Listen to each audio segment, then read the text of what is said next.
Target é sobre você quer falar com aquelas pessoas, aqueles seguidores, ou você quer usar o influenciador como um garoto propaganda e não me importa com quem que ele fale, porque eu vou colocá-lo em outras mídias.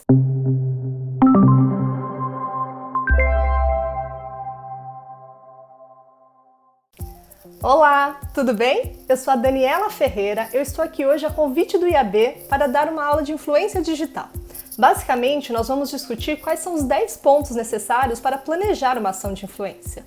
Bom, se você quer ter essa aula e assim como outros assuntos, toda semana o IAB vai disponibilizar aulas novas aqui, então se inscreva no canal para ter acesso a esse conteúdo, tá certo? Vamos aos nossos 10 pontos? Bom, primeiro passo, cadeia de atores. Quais são os papéis em uma ação de influência?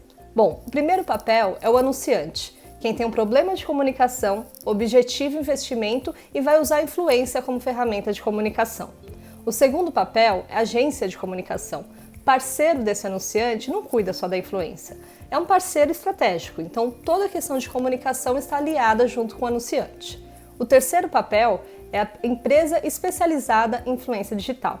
Qual que é o papel desse personagem aqui? Ele tem a ferramenta necessária e também a equipe técnica para operacionalizar uma ação de influência digital, mas detém o conhecimento técnico e as ferramentas necessárias para fazer essa ação, desde o planejamento até a execução. O quarto papel é o empresário. Papel muito importante porque o influenciador ele está no papel dele de criador, de criativo, enquanto o empresário cuida da negociação, da parte administrativa, de todas as outras partes do negócio.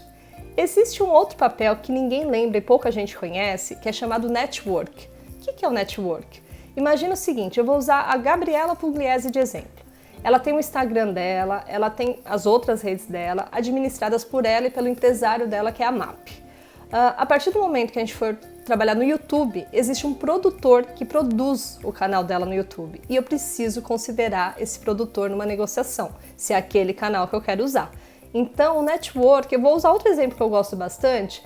Imagina o personagem Vivi Guedes, da Paola Oliveira. Se eu quero contratar a Paola, eu contrato ela através do empresário dela. Se eu quero trabalhar o personagem Vivi Guedes, eu tenho o empresário dela, claro, mas eu tenho também a Globo, que é detentora do direito da Vivi. Ela que produziu, ela que criou. Então, a Globo seria o network aqui nessa história. Nós vamos para um outro papel, que é o papel do creator, o papel do influenciador. O influenciador, toda essa cadeia para chegar nele, ele que é o nosso veículo, ele que é o nosso criador, é ele que a gente precisa entender muito bem para saber se tem fit ou não com a marca, com o produto que eu quero anunciar. Por último, na cadeia, nós temos os seguidores, essa audiência que nós queremos atingir. Bom, essa foi a cadeia de atores. Vamos para o segundo passo? O segundo passo é briefing. Como tudo na comunicação, briefing não pode ser genérico. Principalmente para a influência digital, porque aqui nós estamos falando que eu consigo chegar em redes sociais, em perfis de nicho. Então eu preciso, assim, falar cada passo desse briefing, entender cada conceito desse briefing de influência digital, para que eu não use dinheiro com uma personalidade gigante que vai falar com um monte de gente que nada tem a ver com o meu conteúdo, que nada tem a ver com o meu produto, que nada tem a ver com o meu serviço e eu vou só desperdiçar. Pelo contrário, eu só vou trazer haters, porque eu vou falar com uma audiência que não está interessada em receber aquilo. Então assim, o briefing na influência é muito importante e aqui nos próximos passos eu vou discutir cada item do briefing. Vamos para o terceiro, que é objetivo, que está dentro do briefing? Objetivo. Já cansei de receber objetivo muito genérico como eu quero fazer influência porque eu quero vender mais, porque eu quero ficar conhecido, eu quero, enfim. E como você mensura algo assim, solto? Você quer ficar conhecido significa que você vai analisar alcance. Qual a sua expectativa de alcance? E mais do que isso, não quero só um número de alcance. Qual a qualidade desse alcance? Quem são as pessoas exatas que você quer nesse alcance?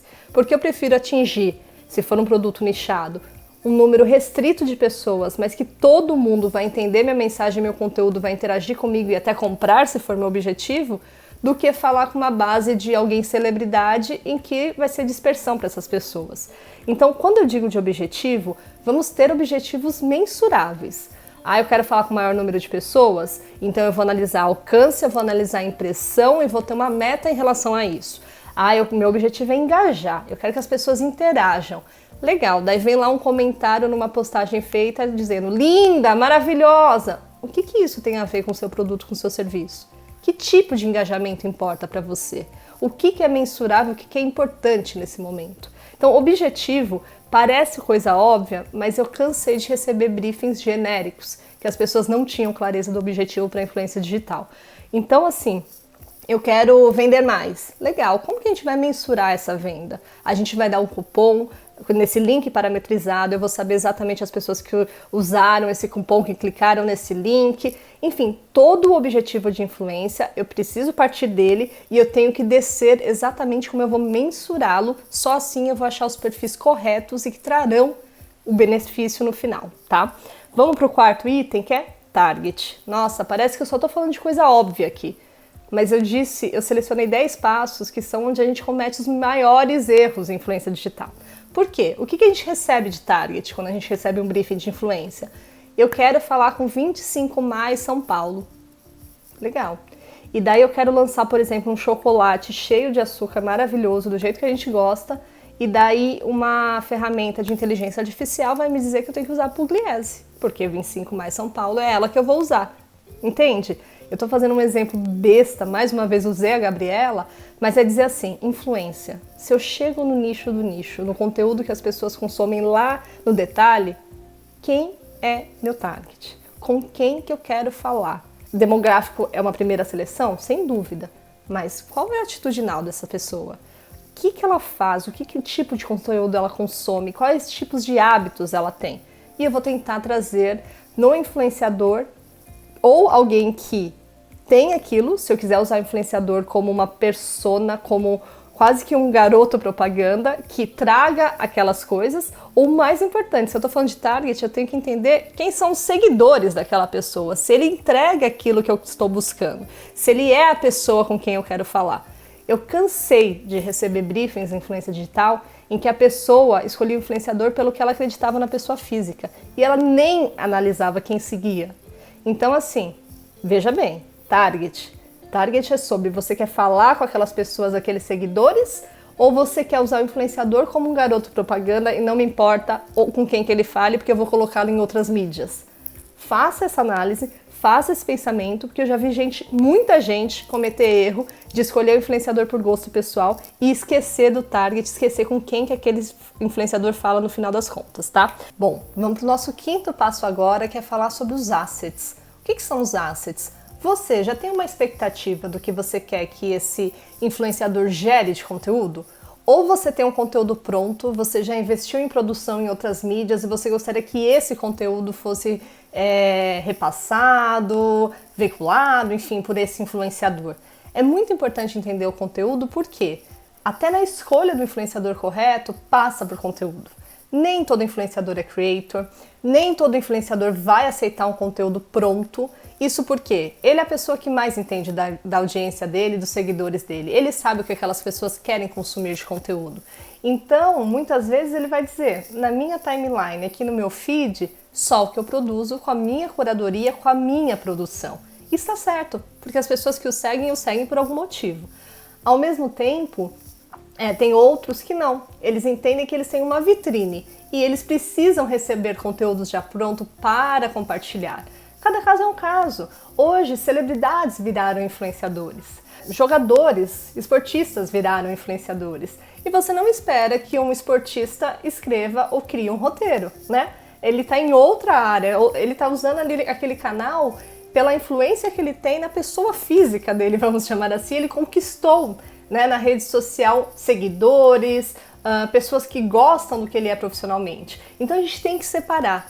Existe uma tendência a gente achar que todo mundo é creator, que todo mundo é redator, que todo mundo é produtor de conteúdo, eu digo produzido, né, profissionalmente. Não é assim. Então ter noção, ou saber exatamente o que você espera desse produto final é muito importante, porque isso também influencia na escolha do influenciador. Muito. Já aconteceu da gente contratar influenciador que tinha várias coisas, falava com o público certo e tudo mais, mas outro influenciador, um redator, um ghostwriter, que a gente chama, que fez o roteiro para ele reproduzir. Enfim, é preciso entender isso tudo porque mexe com valores, né? Se eu tenho que contratar 2 para fazer o trabalho de um, eu vou pagar 2 vezes. Enfim, tudo isso é muito importante na escolha do influenciador. Vamos para o sexto item, que eu chamo de do e don'ts. O que são do e don'ts? O que para você como marca, como produto, é importante que esse influenciador faça ou não faça? Vou dar um exemplo. É importante que ele tenha carteira de motorista? Maravilhoso, é algum produto que faça sentido, né? Mas essa carteira de motorista tem que estar válida? Porque só pergunta de carteira de motorista, ele pode estar com a carteira suspensa por multa? É importante que ele seja maior de 18 anos? Tudo isso, no momento do briefing, tem que estar muito claro, especificado, senão você chega no influenciador ideal. Tem gente que chega até a fazer ação e depois descobre alguma coisa que era um don't. Então tem que ser definido desde esse início, tá? Então coisas como idade, lembrando das regras de publicidade para cada segmento, como é uma bebida alcoólica, que a pessoa precisa ter 25 e aparecer, né, aparentar 25, todas as regras sobre as frases legais que tem que constar, automóveis, enfim, cada categoria tem suas peculiaridades, que é muito importante ser dito aqui nesse momento, mas até do perfil. E cuidado, tá, gente? Muita gente diz, não pode ter polêmica. O que é polêmica? Vamos lembrar que essas pessoas são pessoas físicas que viraram marcas, né? E polêmica é relativo, né? O que é polêmica para sua marca? A pessoa está recém-separada, é uma polêmica? É um aspecto da vida pessoal dela, não tem a ver o que é polêmica e o que é aceitável e não aceitável. Esse exercício precisa ser feito. Outra coisa também que precisa ser bem pensada, que eu já recebi muito não pode ter feito nada para concorrência nos últimos X meses, anos e afim. Se a pessoa é um influenciador de maquiagem, de testar maquiagem, você concorda que se ela usar só uma marca, ela vai morrer de fome e vai perder a audiência dela? Para essa pessoa específica, para esse perfil de influenciador, não faz o mínimo sentido ela ser exclusiva de uma marca? E tudo bem se ela usou sua marca hoje, daqui uma hora ela vai usar outro? Ou se você não quiser, combine, não use dali uma hora. Eu posso ter o conteúdo exclusivo por um dia? Isso é super combinável, isso é super possível. Mas não faz sentido ela ser exclusiva da sua marca, você fechar ou rescindir o contrato porque ela fez com outra marca. Não existe isso. Então o do e don't precisa ser visto para cada categoria, para cada anunciante e checar se faz sentido. Mas tem que ser avisado no momento do briefing, tá? Bom, vamos agora falar sobre budget, sobre investimento. Muita gente tem muita dúvida de como forma esse preço na influência digital, né? E muita gente também compara muito com outras mídias, o que não é 100% certo, porque na influência eu trago custo de mídia, custo de produção, direito de imagem, tudo junto, é o mesmo pacote. Então de nada adianta eu dividir por 1.000 e falar, nossa, o custo de 1.000 de influência é muito mais caro do que mídia display. Não existe isso. Né? A influência digital é relativamente mais nova do que outras mídias e está formando suas bases de comparação, suas métricas até de preço, então não é simplesmente comparar, tá? O que a gente tem que levar em conta? Qual que é o formato do conteúdo? O que eu chamo de formato? A gente está falando de um conteúdo foto, nós estamos falando em carrossel, nós estamos falando em vídeo, tudo isso influencia no preço. Por quê? O carrossel tem várias fotos, então vai ser um pouco mais caro. Vídeo, eu tenho muito mais produção, abrir câmera, o lugar que eu tô não pode ter barulho, eu tenho que ter...